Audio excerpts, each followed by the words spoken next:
Short video upload பண்ணியே ரொம்ப நாள் ஆயிருச்சு. இன்னைக்கு என்னோட மார்னிங் ரொட்டீன் தான் பார்க்க போகிறோம். மார்னிங் எப்போவுமே எழுந்திருக்கிறதுக்கு முன்னாடி சூரியன் வந்து அட்டெண்டன்ஸ் போட்டு போயிடும். ஆனால் இன்னைக்கு மழை சவுண்டோட தான் எழுந்திருச்சேன். எழுந்து வந்ததும் உப்பு பேக்கெட் வந்து இருந்தது, ஜாடியிலலாம் உப்பு காலியாக இருந்தது. அதை வந்துட்டு ஃபில் பண்ணி வச்சதுக்கு அப்புறமா இந்த ஆயில் பாட்டில்ஸ் வச்சிருக்கிற ட்ரே வந்து ரொம்பவுமே அழுக்காக இருந்தது. அதை வந்து க்ளீன் பண்ணலான்னு சொல்லிட்டு எல்லா ஆயில் பாட்டில்ஸும் வெளியே எடுத்துட்டு சுடுதண்ணி ஊற்றி ஊற வச்சுட்டோன்னா க்ளீன் பண்ணுறதுக்கு கொஞ்சம் ஈஸியாக இருக்கும். அதுலேயும் சுடுதண்ணியெல்லாம் ஊற்றி ஃபில் பண்ணிவிட்டு சோயா 65 செய்யறதுக்கு அம்மா வந்து சோயாவை ஊற போட்டு உப்பு மிளகாய் தூள் போட்டு வச்சுருந்தாங்க. அது கூடயே கொஞ்சமாக கார்ன்ஃப்ளவர் மாவு சேர்த்து நல்லா மிக்ஸ் பண்ணி சோயா 65ம் ஃப்ரை பண்ணி எடுத்து வச்சுட்டேன். இது ஃப்ரை பண்ணுற டைம்லேயே அம்மா ஆயில் பாட்டில்ஸ் எல்லாத்தையுமே க்ளீன் பண்ணி எடுத்து வச்சுட்டாங்க.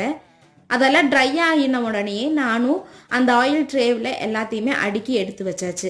இன்னைக்கு மார்னிங் ரொட்டீன் இப்படி தான் போச்சு. உங்களோட ரொட்டீன் எப்படி போச்சுன்னு மறக்காமல் கமெண்ட் பண்ணிடுங்க. Bye bye.